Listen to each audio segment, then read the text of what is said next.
So we looked at another acquisition that we ended up passing on in this last year, which was pretty, again, similar size companies to these ones that we've been looking at in transportation. Again, more completely different than what we're doing. It was an agricultural thing.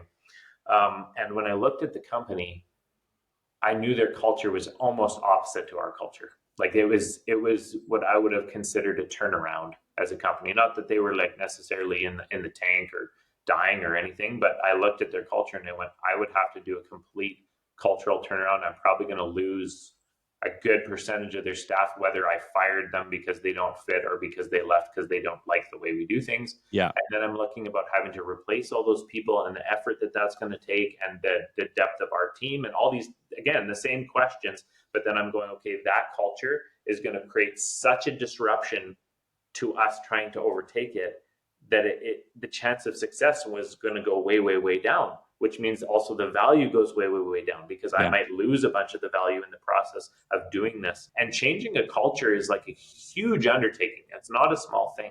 Yeah.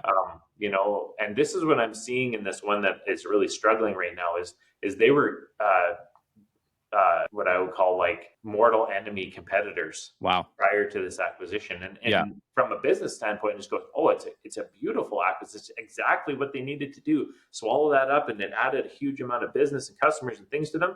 But their cultures were literally opposite. And even once they become one company, they were literally and still half a year to a year later at each other's throats internally. Yeah. Because they've been doing that for 2 decades, fighting each other to the death. Right.